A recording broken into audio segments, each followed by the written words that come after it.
Imagine this: a peaceful morning walk shattered by a corrupt cop's twisted need for control, a slap across the face meant to humiliate, meant to remind her of her supposed place.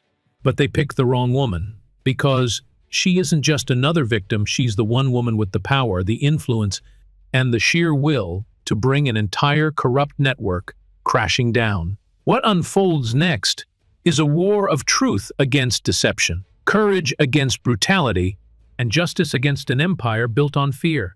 And believe me, the twists will leave you breathless until the very end.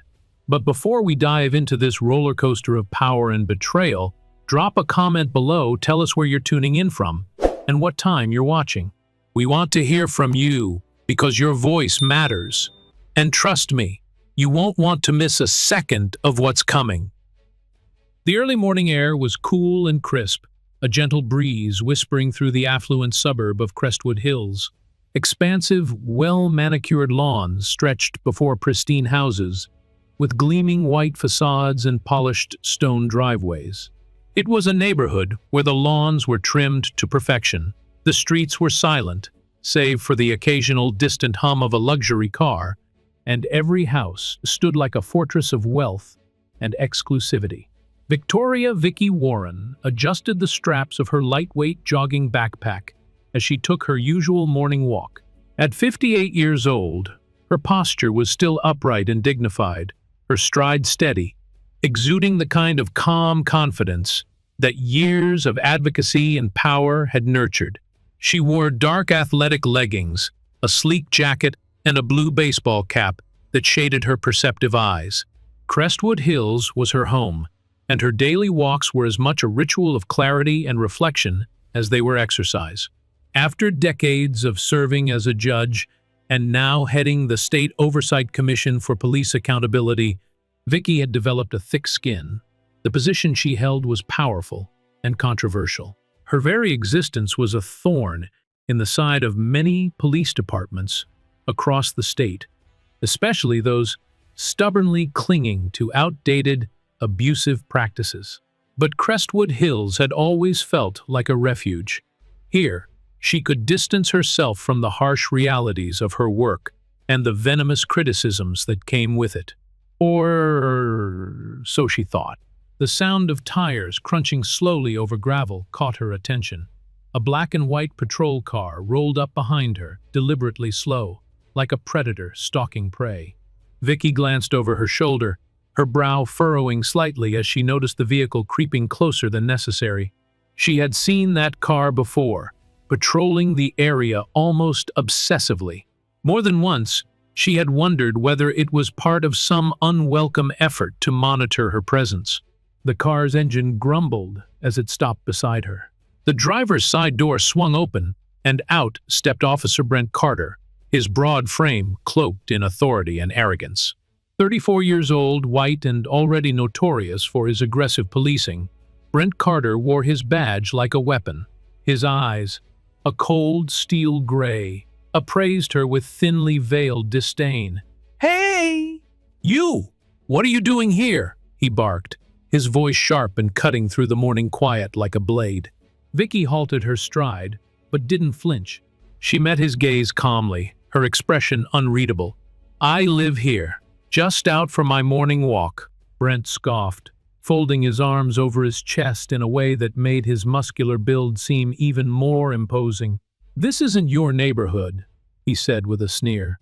"Show me some ID." Vicky's eyes narrowed, but her tone remained composed. "I don't carry ID when I'm exercising, and I'm not required to present identification simply for walking through my own neighborhood." Brent's lips twisted into a smirk, the kind of smile that suggested cruelty rather than amusement. "You're being difficult. Either comply or I'll have you escorted to the station." His tone was laced with intimidation, but Vicky remained undeterred. She had dealt with bullies before, men who wielded their power like blunt instruments. This was just another variation of the same old ugliness she'd been fighting against her entire career. "I'm not being difficult, officer. I'm exercising my rights," Vicky replied evenly, her voice unwavering. "You have no reasonable suspicion to detain me." The response seemed to infuriate him. Brent's fingers twitched near his belt, as if tempted to reach for his baton or something worse. His eyes flicked around, noting the small crowd of joggers and dog walkers that had begun to gather at a cautious distance. They were murmuring among themselves, eyes wide and phones discreetly raised, recording the encounter. But Brent wasn't the type to be deterred by spectators. In fact, their presence seemed to embolden him. The possibility of asserting his dominance in front of an audience thrilled him in some twisted way. "You think you're clever, huh?" he growled, stepping closer, his shadow looming over her. "You think you can just walk around wherever you want, mouthing off to cops like me? Not in my neighborhood." Vicky's jaw tightened. His neighborhood. The unspoken claim to ownership, to authority, dripped from his words like poison. She'd seen that entitlement before. In courtrooms, in police precincts, in politics. It was the kind of arrogance bred from privilege and power gone unchecked. "Officer," she said firmly, her gaze unyielding, "I am not trespassing. I am not breaking any laws. Now, if you'd kindly allow me to continue my walk." "Enough!" Brent snapped, his voice a sharp, barking command. "I've had it with your attitude. I gave you a chance to comply, and you blew it." With that, he reached forward and shoved her shoulder, hard enough to make her stumble backward a step. The sudden aggression drew gasps from the onlookers. Vicky's heart pounded, not from fear but from anger. But before she could react, Brent took another step forward, his face inches from hers. "You're gonna learn some respect, lady," he hissed. One way or another, a woman's voice shouted from the small crowd. "Leave her alone! She's done nothing wrong." Brent turned his head briefly toward the gathering onlookers, his expression darkening. He hated interruptions, hated feeling like his authority was being questioned, especially by people he deemed beneath him. But rather than back down, Brent doubled down. His eyes returned to Vicky, his jaw clenched tight. "I'm not done with you," he said, his voice low and menacing. Not by a long shot. Vicky met his gaze with cold defiance. This was far from over. The tension crackled between them like an electric wire sparking to life. Vicky's gaze held steady on Brent's, her anger simmering just beneath the surface. She had encountered countless men like him over the years, arrogant, entitled, drunk on authority. But Brent Carter was something different. There was a cruelty in his eyes that went beyond mere ignorance or prejudice. It was deliberate, vindictive, a desperate need to assert control. He loomed over her, his shoulders squared, his chin thrust forward like a battering ram ready to break down any semblance of resistance. Behind him, the small crowd of onlookers continued to grow. Phones hovered in the air like a forest of antennae, recording every tense moment, every bitter word exchanged. "Why don't you just do as you're told and show me some damn ID?" Brent growled, his voice lowering to a guttural snarl meant to intimidate. Vicky folded her arms across her chest, her expression unflinching. "I've already explained myself, officer. You have no legal basis to detain me. And if you think your badge gives you the right to harass innocent people, you're sadly mistaken." Brent's face reddened, his fists clenching and unclenching at his sides. He was losing control of the situation, and worse, the bystanders were watching it all unfold. That seething frustration twisted into something uglier, more dangerous. "Listen here, lady," he snapped, his voice breaking with barely contained rage. "You're trespassing, and when someone trespasses, I have every right to demand identification. So either comply, or I'll take you down to the station for resisting a lawful order." "Lawful?" Vicky laughed, a sharp, bitter sound that cut through the cool morning air. "You have no idea what you're talking about.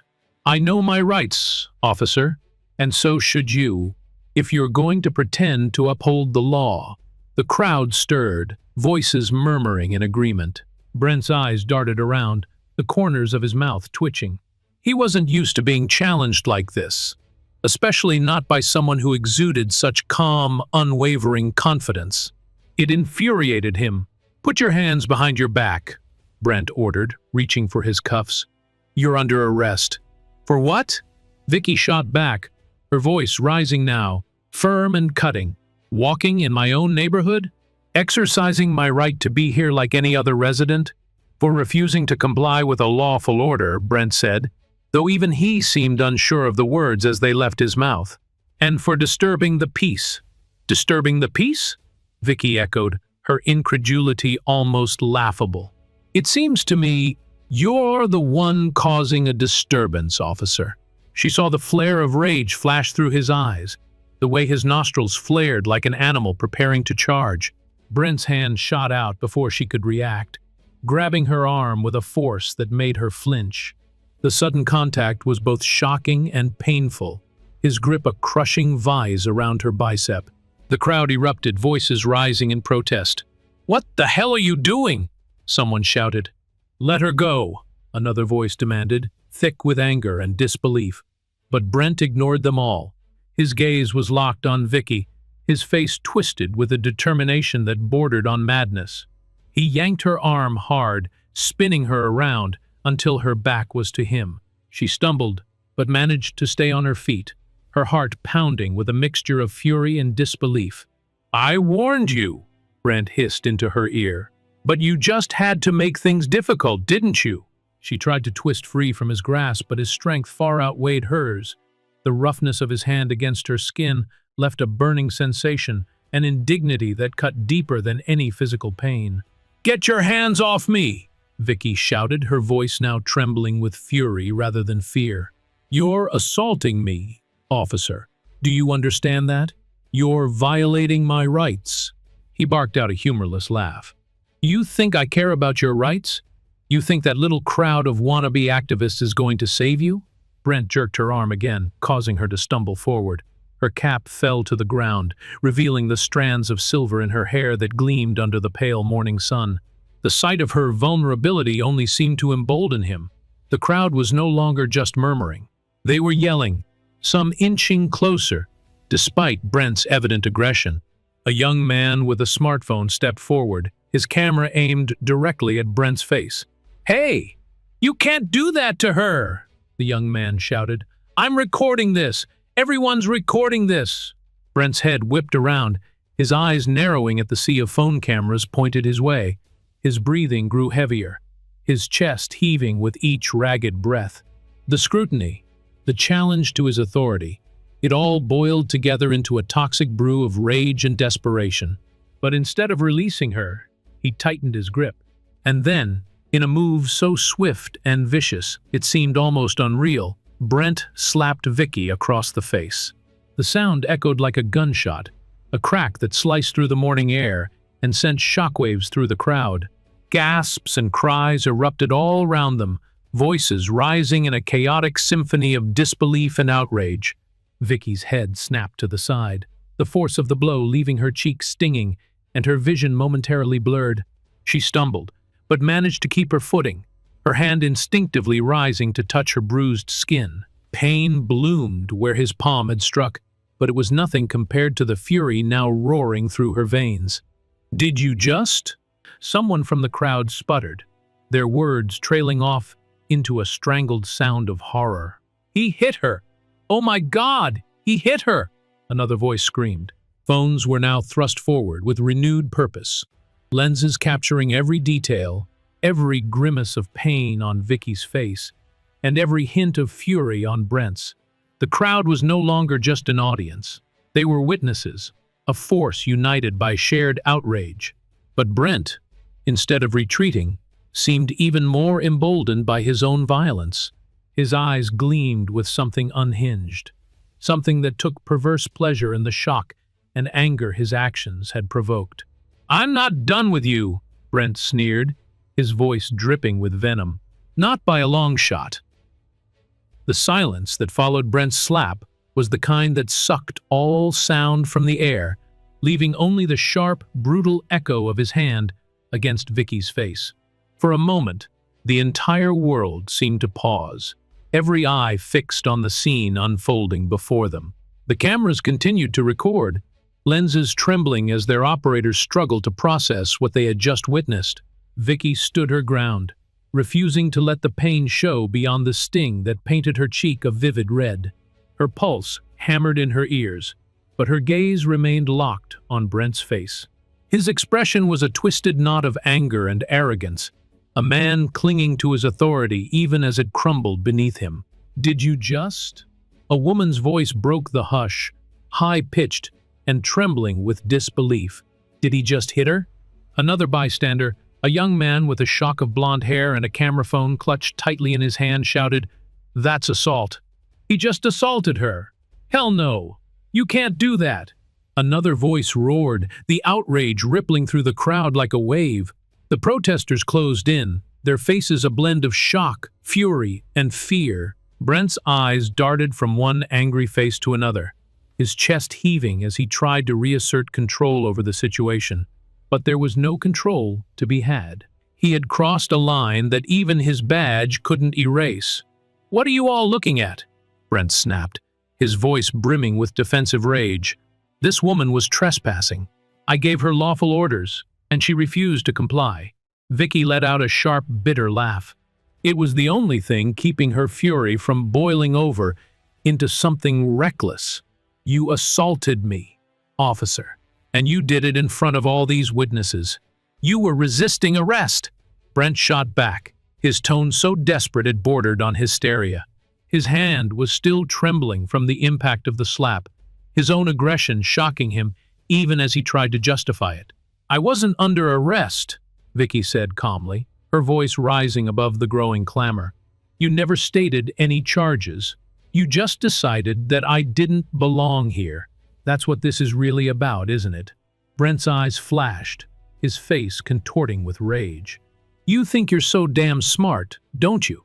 Just because you live in one of these houses doesn't mean you're above the law."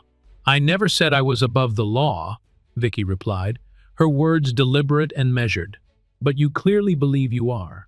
You think your badge gives you the right to harass, to assault, and to lie. But you're wrong, and you just made the worst mistake of your life." A low murmur ran through the crowd. People whispered to each other, their voices a mixture of curiosity and confusion. More phones were raised, the angles adjusting to capture Vicky's face as much as Brent's. Brent glared at her, his jaw clenching so hard the muscles in his neck strained. "I'm not done with you," he growled. "You're coming with me to the station." "I'm not going anywhere," Vicky said, her gaze steady and unyielding. "And if you so much as lay a finger on me again, you'll regret it." Brent laughed, but the sound was forced, hollow. He reached for her arm once more, his fingers closing around her wrist like a vice. But before he could drag her toward his car, a sharp voice cut through the chaos. "Let her go." It was a middle-aged woman in a jogging suit, her face flushed with anger. "She didn't do anything wrong." "We all saw what you did, officer. You assaulted her."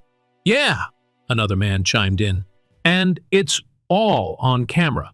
You think you can just get away with that?" Brent's grip loosened, his attention momentarily drawn away from Vicky. She seized the opportunity, yanking her arm free with a strength that surprised even herself. He looked stunned, his hand hovering in the air as if unsure whether to reach for her again or to retreat. The crowd's outrage had only intensified, their voices growing louder, more resolute. Brent's confidence was eroding before their eyes. "What's your badge number?" a young woman shouted, her phone trained squarely on Brent's face. "I'm reporting you. This is going straight to the police department, to the press." Brent's eyes darted around wildly. He was surrounded by a sea of hostile faces, each one recording, documenting, bearing witness. He had lost control of the narrative, and panic was starting to seep into his expression. "Everyone back off," he shouted, his voice cracking under the strain. "This is official police business. Move along."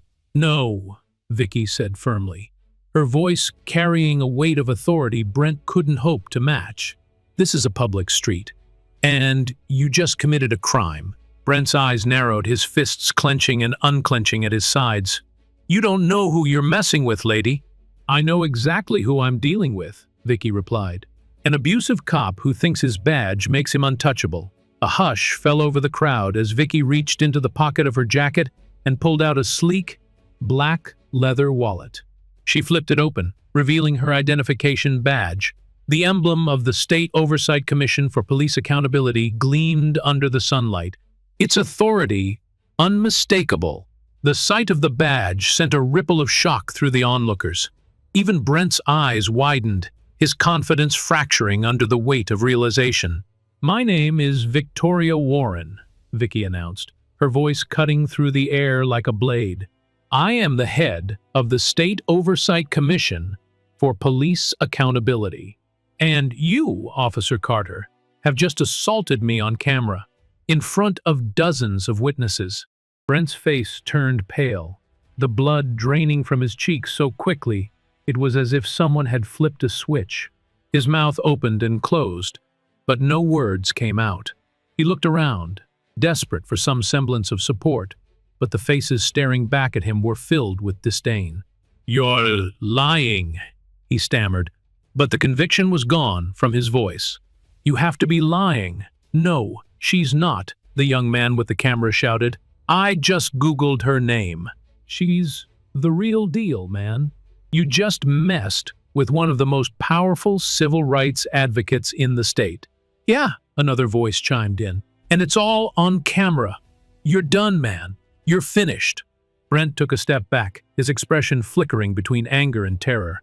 His fingers twitched nervously, his eyes darting from Vicky's badge to the hostile crowd surrounding him.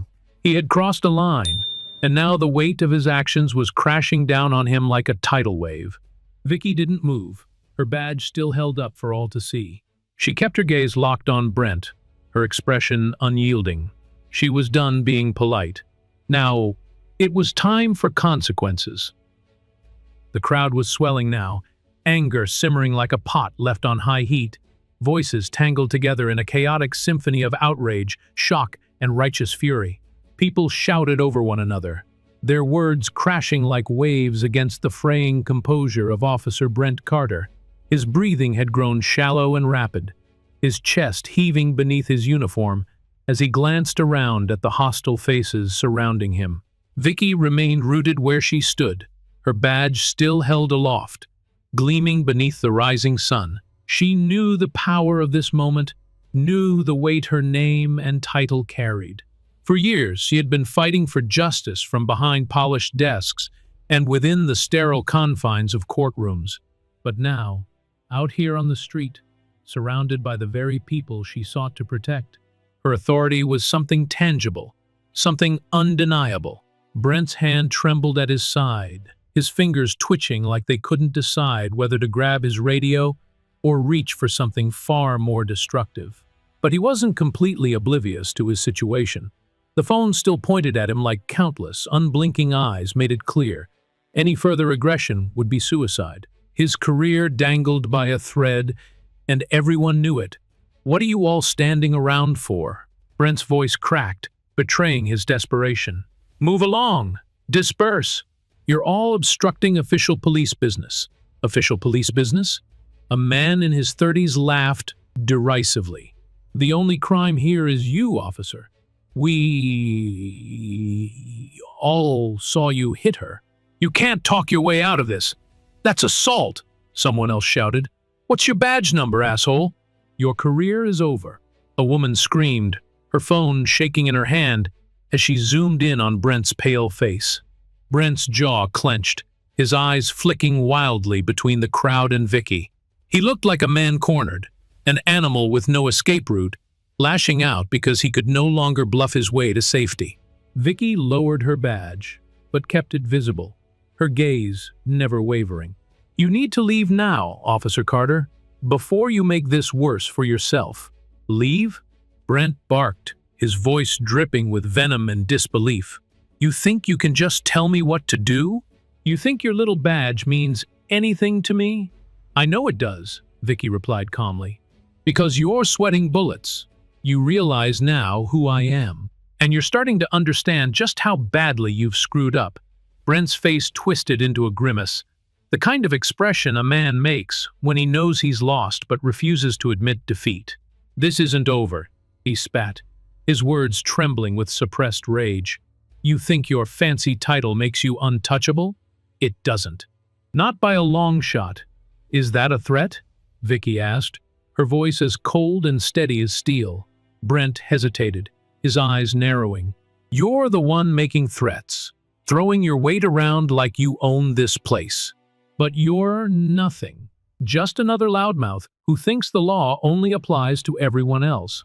Leave, Vicky said again, her voice cutting through his words like a knife. Or you can stay and make your situation even worse. Your choice. He stared at her, his chest still heaving, his fists clenching and unclenching as if the mere act of control required all the effort he could muster. Then, finally, he turned on his heel and stormed back to his squad car, slamming the door so hard the entire vehicle shuddered. The crowd erupted into a cheer as Brent sped off, his tires squealing against the asphalt. Vicky felt the tension drain from her shoulders, but the anger remained. It wasn't enough to have sent him scurrying away like a frightened dog. She knew there had to be real consequences for his actions. Are you okay? The voice was close, a young woman with concern etched into her features. She held her phone tightly, her camera still trained on Vicky like a lifeline. I'm fine, Vicky said, though her cheek still throbbed where Brent's hand had struck her. But this isn't over, not by a long shot. Within hours, the footage was all over social media. Clips of Brent striking Vicky spread like wildfire, shared and reshared until the video had garnered millions of views. News stations picked up the story, plastering Vicky's name across their screens alongside phrases like police brutality and abuse of authority. Reporters camped outside her house, their cameras and microphones like vultures circling a fresh kill. Phone calls and emails flooded her office at the State Oversight Commission for Police Accountability. Supporters, critics, and everyone in between wanted a piece of her, a comment, a reaction, something to feed the ravenous public. But Vicky refused to be reduced to a soundbite. She declined every interview, ignored the journalists who shouted her name from the sidewalk, and instead prepared for the battle she knew was coming. The Crestwood Hills Police Department released a statement within 24 hours, a meager attempt at damage control. They described the incident as a misunderstanding and praised Brent Carter as a dedicated officer who had simply been performing his duties. They painted her as combative, uncooperative, a troublemaker who had provoked an innocent officer into action. It was a classic smear campaign, and Vicky had expected nothing less. But what the department hadn't expected was the sheer power of public outrage. Community activists, civil rights organizations, and even politicians took to the airwaves and social media to condemn Brent's actions and the department's response. Protests broke out in front of the Crestwood Hills police station, the crowd growing larger and angrier with each passing hour. Placards waved in the air, slogans like "Justice for Vicky" and "End Police Brutality" painted in bold, angry strokes. Chants echoed through the air, their rhythm a heartbeat of fury and frustration. Brent had been ordered to stay home on paid leave pending an internal investigation, a slap on the wrist meant to appease the public while the department scrambled to find a way to salvage their image. But the damage was done. His face was everywhere, his name synonymous with abuse and corruption. And Vicky was not about to let him off the hook. Not after what he'd done. Not after the years of fighting against people just like him. In the days that followed, her legal team prepared to launch a formal complaint against the Crestwood Hills Police Department. They compiled witness statements, gathered footage, and filed a lawsuit that promised to shake the department to its very core. Vicky herself made no public appearances, refusing to allow her face to be paraded around for the sake of ratings. Instead, she focused her energy on the task at hand, determined to see justice done. The calm exterior she maintained masked the fury burning inside her. This wasn't just about Brent Carter. This was about every officer who had abused their power, every department that had enabled them, and every community that had suffered as a result. They had picked the wrong woman to victimize, and Vicky was going to make damn sure they remembered her name. The sun had barely risen on the third day since the incident, but the Crestwood Hills Police Department was already in crisis mode. Inside the sterile, fluorescent-lit walls of the precinct, officers hustled back and forth with frantic energy, their faces pale with anxiety. The chief of police, Martin Sullivan, a graying man in his late 50s with a reputation for smoothing over controversies, sat hunched over his desk, staring at the mountain of paperwork and email printouts that had accumulated overnight. Martin's phone buzzed incessantly with messages from city officials, legal advisors, and influential donors who funded the cushy police budgets Crestwood Hills enjoyed. Everyone had an opinion, and everyone was demanding answers. But there was one question that weighed heavier than all the others. How the hell had they let Brent Carter get away with this for so long? It wasn't the first complaint against him, not by a long shot.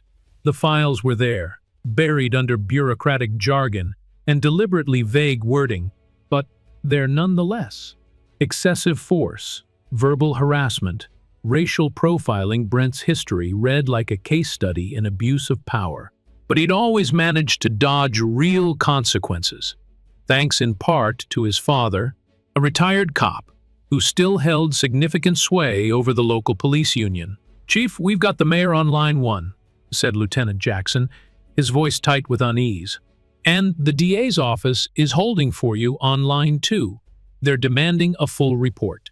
"I know, damn it," Martin snapped, rubbing his temples. "Just give me a minute."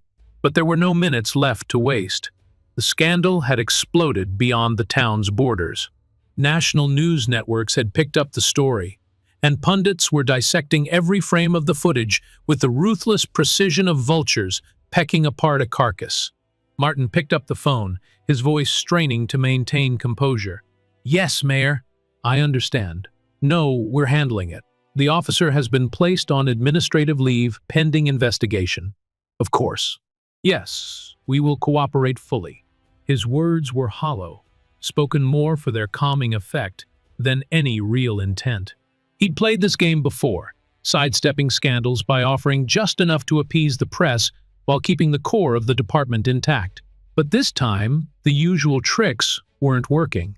The footage was too damning, the backlash too fierce. Hanging up, Martin turned his attention to the pile of complaints against Brent. Each file was a reminder of his department's failure to act. Each report a testament to the corruption they had allowed to fester. He had signed off on more than one of these reports himself, issuing mild reprimands or quietly shifting Brent to different patrol zones rather than addressing the root of the problem. "Sir, you need to see this."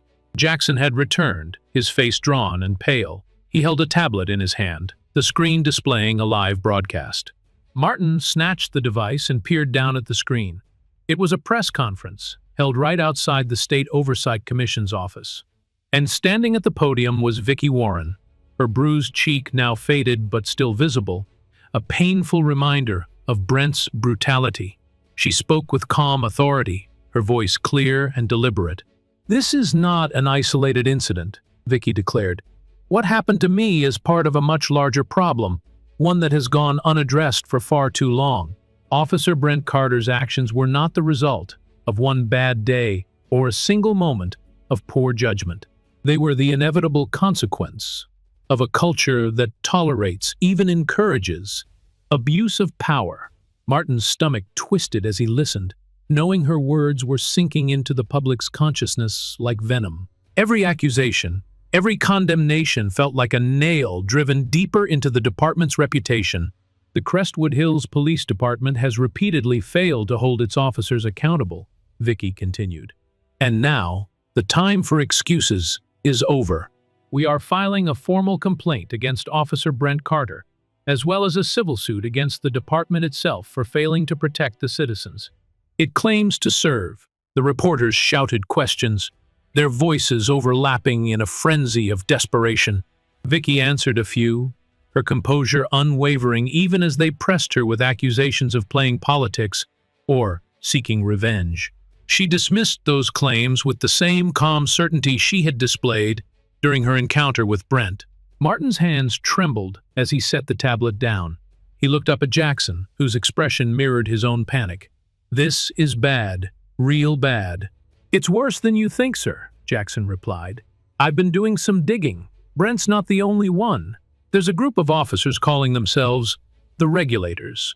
They've been operating under the radar for years, targeting minorities, harassing anyone they think doesn't belong here. Brent's just the one who got caught. Martin's throat went dry. You're telling me we've got a rogue unit in our department? And nobody thought to inform me? People have tried, Jackson said, his voice tight. But complaints get buried. Reports get lost. It's all been swept under the rug, over and over again. Martin felt a chill crawl down his spine. This wasn't just about Brent Carter anymore. This was a scandal with tentacles reaching deep into his department, threatening to strangle everything he had built. What do we do? Martin asked, his voice barely more than a whisper. Jackson hesitated before answering. You could fire Brent, make him the scapegoat. It might buy us some time. That won't be enough, Martin snapped. Not with her going public like that. We need to control the narrative. He paced the room, his mind racing with desperation. Everything he'd worked for was slipping through his fingers. He had been content to ignore the signs, to pretend that the complaints were just noise from disgruntled citizens. But now, the noise had become a deafening roar. Put out a statement, Martin ordered. Announce a full investigation. Promise transparency. Hell, make it sound like we've been planning this all along. Whatever it takes to calm people down. Jackson nodded, his face pale. And Brent? Martin's eyes narrowed. For now, we throw him to the wolves, but quietly. Make it seem like we're taking action, even if we're just stalling for time. And the Regulators? Jackson pressed. Martin's shoulders slumped. We'll deal with them, later. Right now, we just need to survive the storm. But as Martin's words left his mouth, he couldn't shake the feeling that the storm was already upon them. And there would be no easy way out. Vicky had been through public scandals before. As a former judge, and now the head of the State Oversight Commission for Police Accountability, she had faced her share of heated debates, slanderous accusations, and even personal threats. But nothing had ever prepared her for the intensity of what followed her confrontation with Brent Carter. The day after her press conference, Vicky's phone erupted with calls and messages. Emails poured in faster than her assistant, Tanya, could sort them. Some were encouraging, filled with words of support and admiration. Others were nothing short of hateful, laced with racism, misogyny, and threats so vile they made Tanya gasp. They're really coming after you, Tanya said, her voice tight with anxiety as she scrolled through the barrage of messages. Death threats, disgusting comments, and, oh God, some of them are trying to dig up dirt on you. Anything they can use to discredit you. Vicky's face remained impassive, her fingers laced together as she stared at her desk. Let them dig. They won't find anything but the truth. I've lived my life with integrity. That's more than Brent Carter or his department can say. It's not just trolls online, though. Tanya glanced up, her eyes wide with worry. The police union's calling for your resignation. They're saying you're overstepping your authority, making baseless accusations against a decorated officer. Decorated, Vicky echoed, the word tasting bitter on her tongue. By who? Other cops who look the other way when he brutalizes people. The system rewards men like him because they enforce the status quo. They keep the powerful comfortable and the vulnerable afraid. Tanya nodded, her fingers fidgeting with the hem of her blouse. And the department is trying to paint you as some sort of radical. They're saying, you've got a vendetta against the police. Vicky's lips tightened. They're afraid. They know what's coming. She stood and crossed to the window, her eyes sweeping over the cityscape beyond. The news coverage had only grown more intense. Her name, her face, her story, it was all over the headlines. But it was more than just her story now. It was the story of a broken system, one she was determined to expose. Their smear campaign won't work, Vicky said, her voice low and resolute. If anything, it proves my point. They're more interested in protecting their own than admitting their faults. But it's not just them, Vicky. Tanya's voice trembled slightly. The threats. They're not all from anonymous accounts. Some of them are local, And some of them are cops. Vicky turned slowly, her gaze sharpening. What do you mean? I mean, we've been getting calls from blocked numbers. Voicemails left late at night. Men's voices, saying things like, "You'd better watch your back," or "You've made a big mistake, lady." Tanya's face was pale, her eyes glistening with fear. It's like they're trying to scare you into silence. Vicky felt her pulse quicken, but she refused to show it. Fear was what they wanted. Fear was their weapon, and she was determined not to give them that power. "They can threaten me all they want," Vicky said, her voice steady. "It won't change what I'm doing." Tanya bit her lip. "Just be careful, okay? I know you're strong, but these people, when they feel threatened, they get desperate. And desperate people do dangerous things." Vicky nodded, her expression softening. "I know. And I appreciate your concern. But I've come too far to back down now." She turned her attention to her laptop, her fingers flying over the keyboard as she drafted another statement to be released to the press. This time, she would outline the details of her formal complaint against the Crestwood Hills Police Department. She would list every documented complaint against Brent Carter and any other officers associated with the regulators. She would make it impossible for them to sweep the truth under the rug. But even as she composed her statement, a gnawing feeling of unease twisted in her gut. The threats, the smear campaign, the coordinated effort to discredit her, it all felt too calculated, too precise. Hours later, Vicky's phone buzzed with a call from an unknown number. She considered letting it go to voicemail, but something compelled her to answer. "This is Vicky Warren," she said, her tone brisk and professional. There was a pause, followed by a low chuckle. "You really are a stubborn woman, aren't you?" The voice was male, deep, and laced with a smugness that made her skin crawl. "Who is this?" Vicky demanded, her grip tightening around the phone. "Someone who's giving you one last chance to drop this nonsense and walk away," the man said. "You've made your point. You got your moment in the spotlight. Now it's time to step back before things get unpleasant." "You think you can intimidate me?" Vicky shot back, her voice sharp.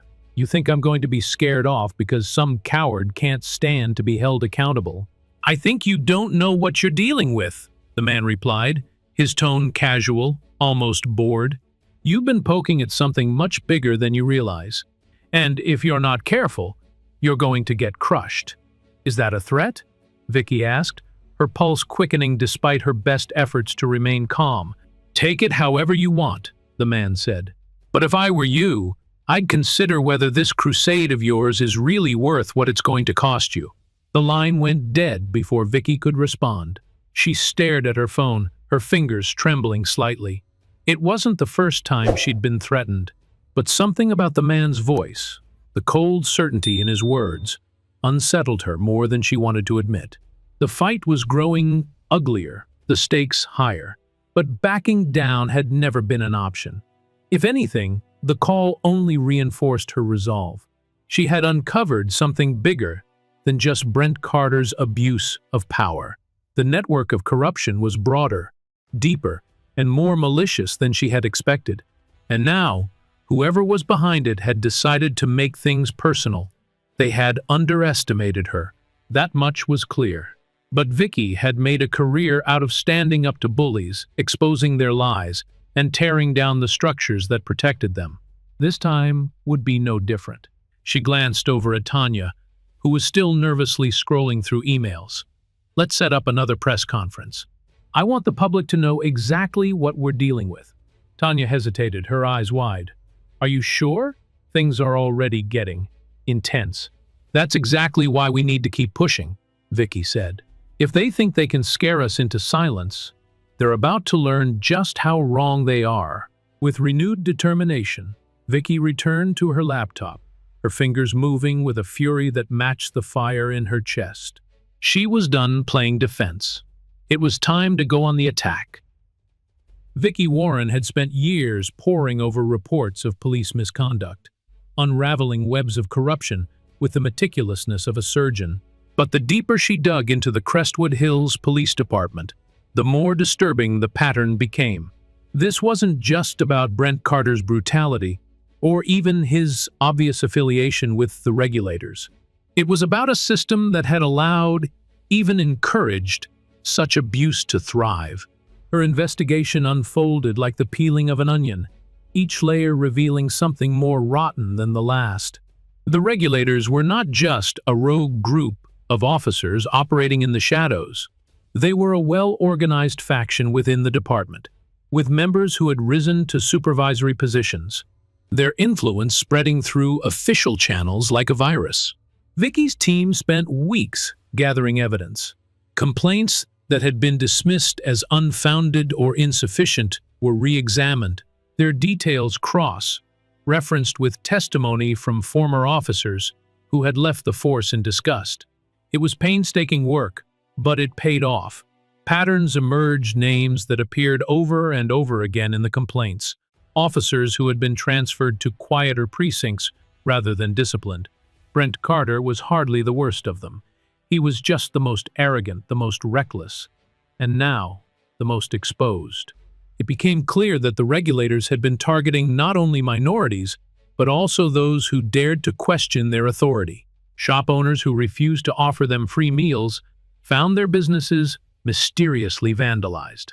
Residents who filed complaints against them were harassed until they either withdrew their reports or moved away entirely. Vicky sat at her desk, the glow of her laptop casting harsh shadows across her face. It was well past midnight, but the adrenaline surging through her veins wouldn't allow for rest. She was sifting through the latest batch of documents. Tanya had managed to uncover memos, incident reports, even transcripts of internal meetings where complaints had been discussed and promptly dismissed. They were careful, the regulators. They rarely left a paper trail that could be traced back to them, but their arrogance had been their undoing. Certain messages, hastily sent through departmental emails or scrawled in handwritten notes, betrayed a level of coordination that could no longer be ignored. The final piece of the puzzle came from a whistleblower, an officer named Miguel Torres, who had recently resigned from the force. Miguel had been one of the good ones, a cop who had joined the force out of a genuine desire to serve his community. But his conscience couldn't survive in an environment so polluted with corruption. Miguel had reached out to Vicky's office in desperation, his voice shaking as he recounted his experiences. He spoke of how he'd been ostracized by his fellow officers after reporting misconduct, how his car tires had been slashed, his home vandalized. But worse than that was the institutional indifference, the way his complaints were brushed aside, the way his superiors advised him to let it go if he valued his career. They call themselves the regulators, Miguel explained, his voice thick with frustration and fear. It's not just Brent Carter. He's just one of their thugs.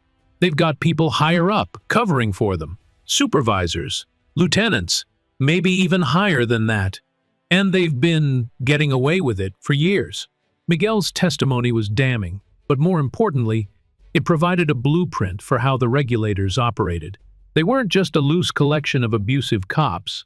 They were an organized network, using their authority to extort, intimidate, and terrorize those they deemed undesirable. Vicky typed furiously, her fingers flying over the keyboard as she compiled the information into a comprehensive report. Names, dates, incidents, all laid out in a document that would be impossible for the department to ignore. But even as she worked, she felt the weight of what she was about to do pressing down on her. She had no illusions about how dangerous this would be. Already her office had been inundated with threats, some more subtle than others.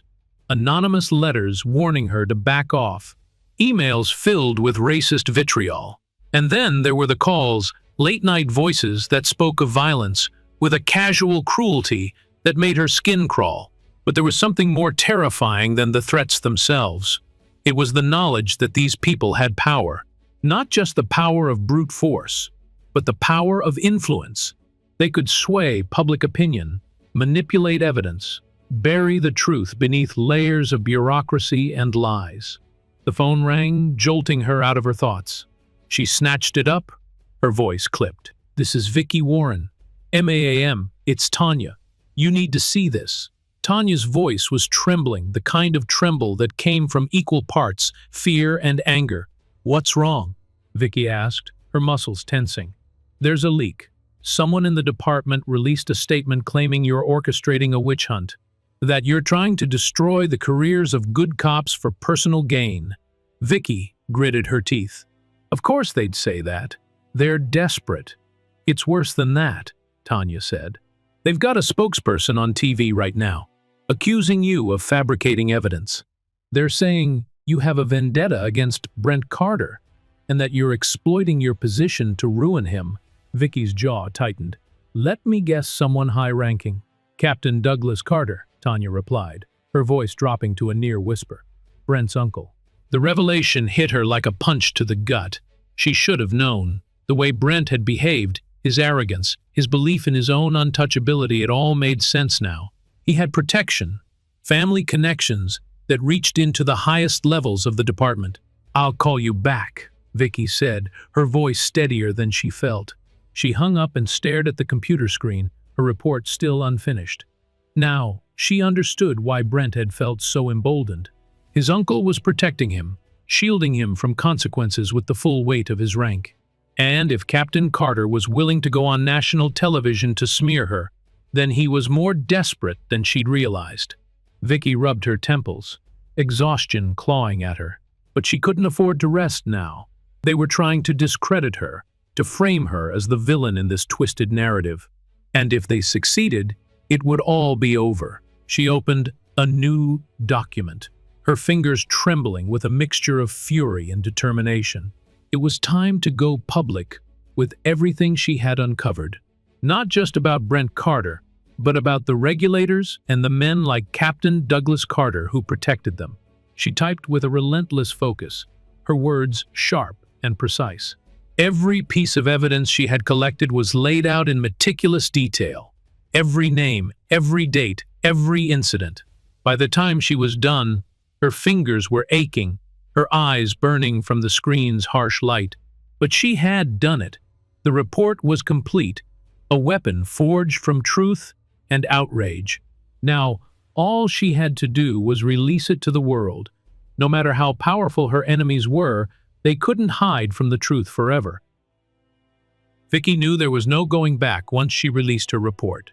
Every word, every accusation, every carefully documented instance of abuse was now in the hands of the public. She had sent copies to every major news outlet, shared it on social media platforms, and provided it to civil rights organizations that had been fighting the same battle for years.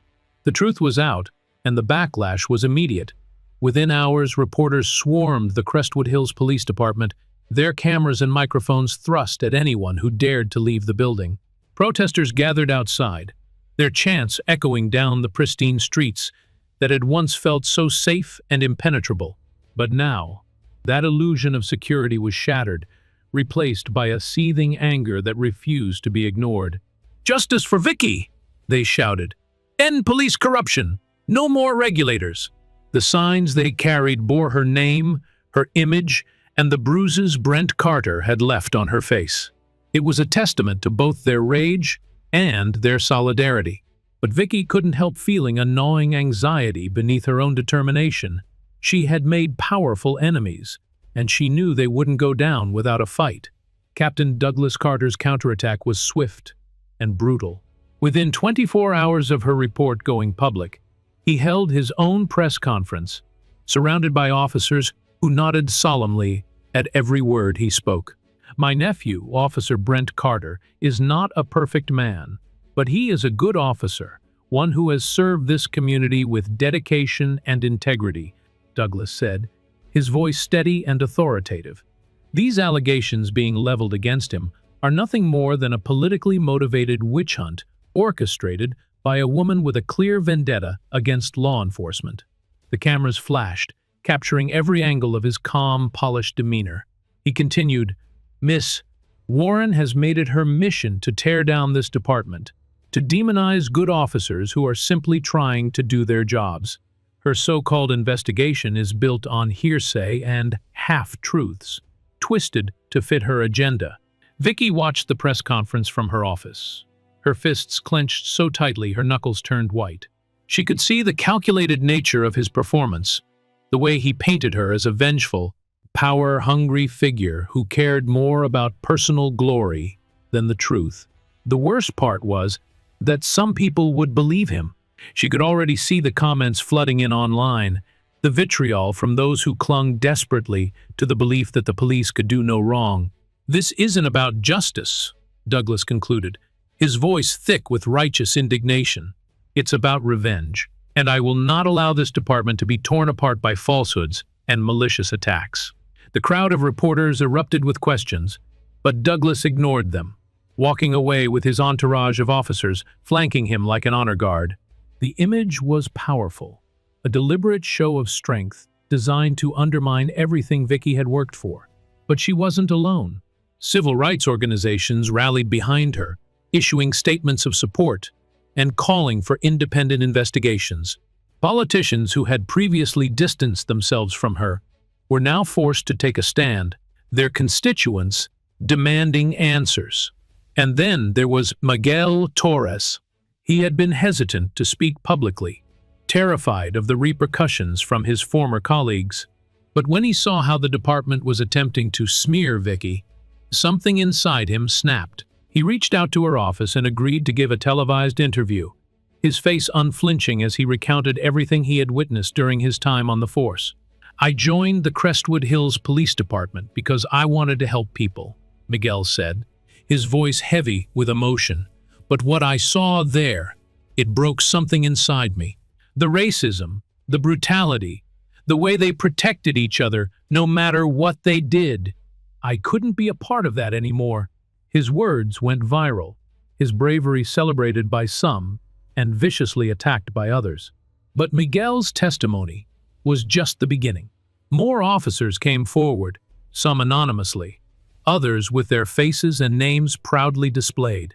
They spoke of the regulators, of the protection racket they had built within the department, of the culture of intimidation that silenced anyone who dared speak out. Vicky's office was inundated with tips and evidence. The scope of the corruption was staggering, and through it all, Brent Carter remained silent, his whereabouts unknown. Some speculated he had fled the city, his uncle hiding him away until the storm blew over. Others suggested he was preparing his own legal retaliation. But it didn't matter. Vicky had the truth on her side, and she wasn't about to let them twist it to suit their narrative. The state attorney general's office announced that it would be launching a formal investigation into the Crestwood Hills Police Department. The news sent shockwaves through the city, sparking both celebration and fury. Captain Douglas Carter responded by accusing the state government of overreach, his bluster growing louder and more desperate as the days passed. And then, finally, Brent Carter resurfaced. He made his appearance at a press conference hastily arranged by his uncle, his face pale and drawn, his eyes hollow. Whatever arrogance he once displayed had been stripped away, leaving only a brittle shell of the man who had once assaulted Vicky with such reckless abandon. "I made a mistake," Brent said, his voice barely more than a whisper. "I overreacted, but I was provoked. Miss Warren was combative and refused to cooperate. I was only doing my job." The admission was weak, the apology hollow, but it was enough to muddy the waters, to give his defenders something to cling to. Vicky watched the broadcast with a grim expression. She knew what they were trying to do: reframe the narrative, paint her as the aggressor, shift the blame away from Brent and onto her. It was a tired strategy, but an effective one. But she had anticipated this, she had prepared for it, and now it was time to strike back. With her team's help, Vicky arranged for her own press conference. This time, she didn't just speak from the podium, she showed evidence. Footage of the regulators harassing citizens, recordings of their conversations, documents proving the systematic cover-ups that had allowed their corruption to flourish. She laid it all out for the world to see, her voice unwavering as she dismantled every lie the department had tried to spread. And when it was over, she looked directly into the camera, her gaze fierce and unrelenting. This is not about revenge. It's about justice. And I will not stop until every single one of them is held accountable. The fallout was immediate and explosive. Vicky's press conference ignited a firestorm of controversy and debate that swept through the city like a raging wildfire. The footage she presented was undeniable. The voices on those recordings officers joking about keeping the scum in line, bragging about how complaints would be buried before anyone with power could read them, were all too clear. National media outlets pounced on the story, their pundits parsing every detail, analyzing every piece of evidence she had presented. Some praised her courage, heralding her as a hero fighting against a corrupted system. Others condemned her as a radical bent on tearing down an institution essential to public safety.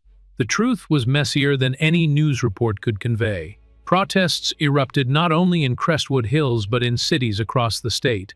Thousands marched through the streets, their chants echoing Vicky's words about justice and accountability. Placards waved in the air, slogans painted in bold, defiant strokes. Dismantle the regulators. Justice for all. End police corruption. Their voices were a symphony of outrage and determination, their numbers swelling with each passing day. For every show of support, there was equal resistance. Counter-protests emerged, the demonstrators clad in blue shirts with slogans like "Support our cops" and "No more witch hunts." They claimed Vicky's actions were endangering officers' lives, undermining their authority, and threatening the safety of entire communities. It didn't take long for the conflict to reach the governor's desk. Under mounting pressure, he announced the formation of a special investigative committee to oversee the investigation into the Crestwood Hills Police Department. Vicky had succeeded in forcing the state to take action, but the battle was far from over. The backlash from within the police force was fierce. Officers loyal to the regulators leaked documents intended to discredit Vicky's investigation, claiming her evidence was fabricated or manipulated. Pundits sympathetic to law enforcement parroted those claims on cable news, their words slithering into the public consciousness like venom. Despite the noise, the investigation pressed forward. Witnesses who had once been too afraid to speak out were now coming forward, emboldened by Vicky's defiance.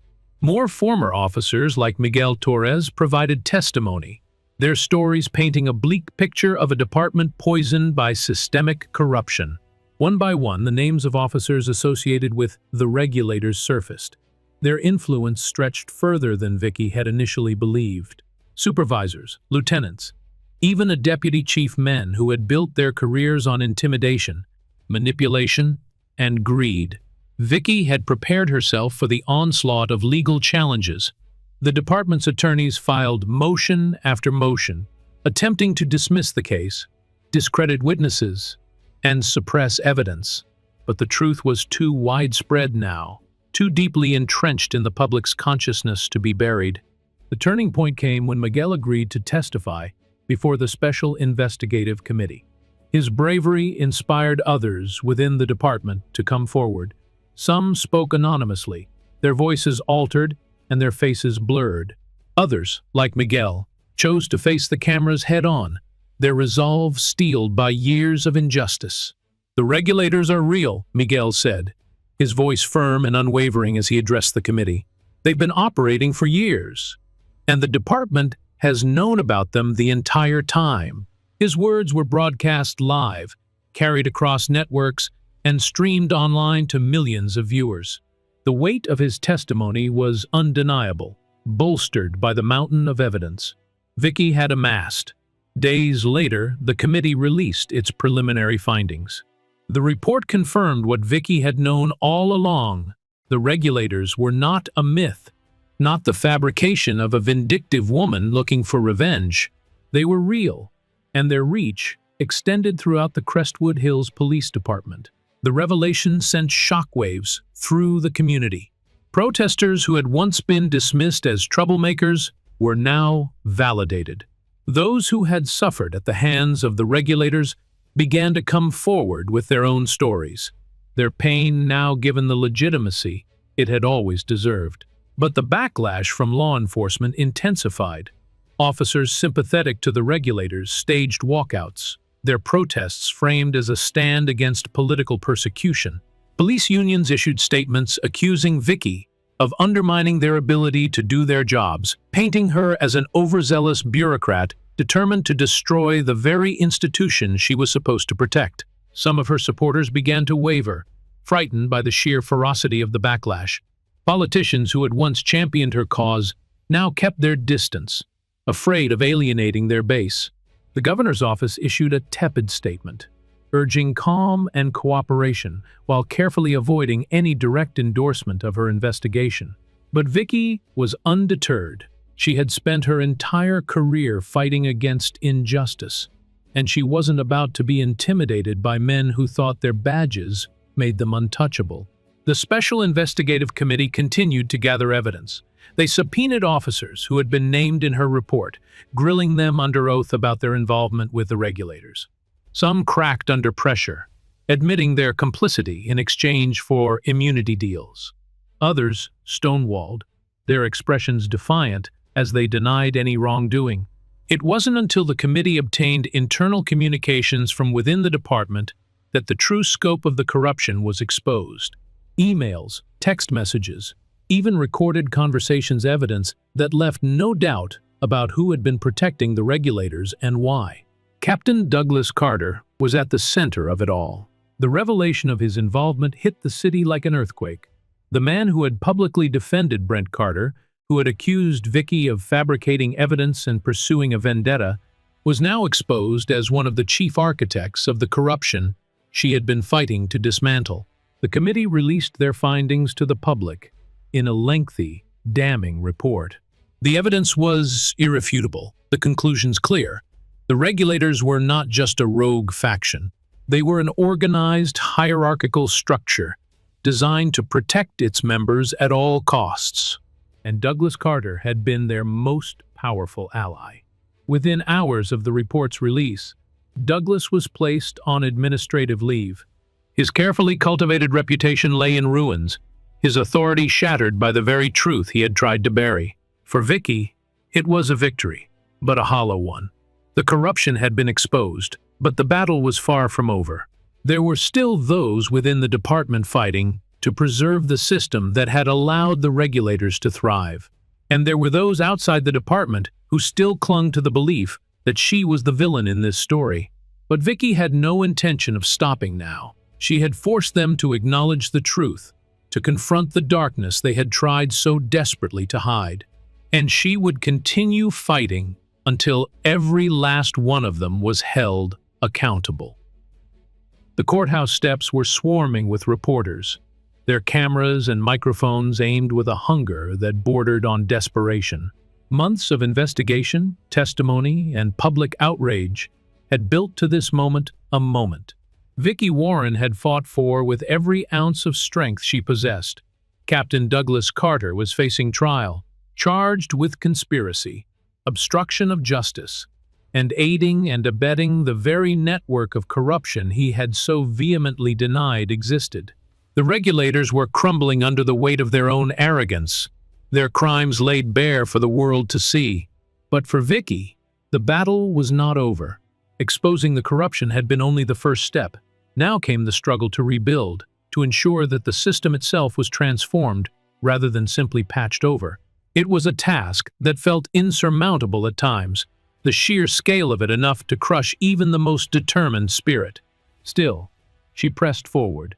The investigation had resulted in the dismissal of nearly 24 officers, many of whom now faced criminal charges. A handful of those officers had flipped, offering testimony against their colleagues in exchange for reduced sentences. Others had simply disappeared, leaving behind careers ruined by their own greed and cruelty. Captain Douglas Carter had tried to maintain his defiance. Even when the evidence piled against him grew impossible to deny, he clung to his innocence with a desperation that bordered on delusion. But the truth had proven relentless, stripping away his lies piece by piece until there was nothing left for him to hide behind. It was a victory, but a costly one. Vicky had spent sleepless nights sifting through evidence, her body running on little more than caffeine and sheer willpower. The threats against her had grown more vicious, more personal. People she had once considered allies had turned their backs on her, fearful of the backlash her crusade had ignited. The trial itself became a spectacle, the courtroom filled with journalists, activists, and those who had been victims of the regulator's abuse. Every word spoken was scrutinized, every piece of evidence dissected by pundits eager to shape the narrative to fit their own agendas. But Vicky remained steadfast. She testified before the court with the same calm authority she had displayed from the beginning, her voice steady. As she recounted the crimes she had uncovered, she laid out her case with precision, refusing to be intimidated or distracted by the slurs and insinuations hurled her way. Douglas Carter's defense team had attempted to paint her as a zealot, a woman consumed by a vendetta against law enforcement. But their arguments faltered under the weight of the evidence. It wasn't just her word against theirs anymore. It was the voices of countless victims, the testimonies of officers like Miguel Torres who had risked everything to expose the truth. The jury deliberated for 2 days before reaching their verdict, guilty on all counts.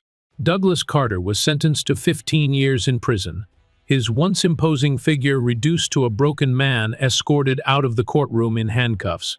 It should have felt like a triumph, and in some ways, it did. But Vicky knew better than to believe her work was finished. The corruption had been exposed, but the culture that had allowed it to thrive still lingered like a poison in the air. The aftermath of the trial was a blur of interviews, meetings, and conferences. Politicians scrambled to distance themselves from the scandal, while civil rights groups seized the moment to push for reform. Protests continued to erupt across the state, their demands for justice echoing through the very institutions that had once ignored them. Vicky's name became a rallying cry, her image plastered across posters and banners carried by those who believed in her fight. But fame was never her goal. It was justice. And justice, she knew, was a fickle thing. She was sitting in her office late one evening, the city lights shimmering through the window like distant stars. Tanya had gone home hours ago, but Vicky's mind refused to rest. Her computer screen was filled with reports, proposals for new oversight policies that she hoped would prevent another disaster like the regulators from ever taking root again. Her phone buzzed, the sound sharp and grating against the silence. She glanced at the screen, her eyes narrowing at the unfamiliar number. For a moment, she considered letting it go to voicemail, but curiosity, or perhaps something deeper, compelled her to answer. "This is Vicky Warren." There was a pause, the faint sound of someone breathing on the other end. Then a voice she recognized all too well. "It's Miguel." Vicky straightened in her chair, her fatigue momentarily forgotten. "Miguel, it's good to hear from you. I was worried you'd gone dark after the trial." "I needed some time," Miguel admitted, his voice strained but steady. "Everything that happened, it was a lot to process." "I understand," Vicky said softly. "You put yourself on the line. You did something incredibly brave." "I did what needed to be done," Miguel replied. "But that's not why I called." Vicky's fingers tightened around the phone. "What's going on?" "There's something you need to know," Miguel said, his words tumbling out in a rush. "They're still out there. Not all of them, but enough. They've regrouped, gone underground, and they're planning something big." Vicky felt her stomach clench, her pulse quickening. "Who's behind it?" "I don't have names yet, but I've been hearing things. Old contacts reaching out, saying they've been approached by people trying to rebuild what you tore down. They're angry, desperate, and they want payback." The words hung between them like a noose, tightening with every second that passed. "I'll look into it," Vicky said, her voice hardening with resolve. "If they think they can rebuild what they lost, they're about to find out how wrong they are." "Be careful," Miguel warned. "They're not just angry at you. They're angry at everyone who stood against them. They won't stop until they get what they want." "Neither will I," Vicky replied. "Thank you for telling me, Miguel. And if you hear anything else, anything at all, reach out. We can't let them win." The call ended, but the sense of foreboding lingered. Vicky stared at her computer screen, her mind racing with possibilities. The battle she thought she had won was far from over. But she wasn't afraid, not anymore. She had faced down corruption and survived. And now she would do it again. Whatever it took, however long it took, she would ensure that justice prevailed. Because power only had meaning when it served the people, and Vicky Warren would stop at nothing to make sure it did. The story of Vicky Warren is a powerful testament to courage, resilience, and the relentless pursuit of justice. It shows us that standing up against corruption and abuse of power is not an easy path, but it is a necessary one. Vicky's journey proves that no matter how entrenched or formidable the forces of oppression may be, truth and integrity can dismantle even the most fortified structures of corruption. Her unwavering resolve serves as a reminder that real change begins when good people refuse to remain silent. For older adults who have witnessed societal struggles over the decades, Vicky's fight resonates deeply. It speaks to the ongoing need for accountability and transparency in our institutions, the importance of using our voices and our votes to demand better. It's about leaving behind a legacy where justice is more than a word, it's a reality. Vicky's story encourages us all, especially those with the wisdom and experience of age, to continue advocating for fairness and truth. It's a call to never give up, even when the odds seem impossible. Just as Vicky confronted her enemies head-on, we must confront the injustices in our own lives and communities. If you believe in the power of truth and justice, if you value stories that inspire and empower, please like, share, and subscribe to support more content like this. Together, we can shed light on the darkness, inspire courage in others, and help create a world where integrity and justice truly prevail.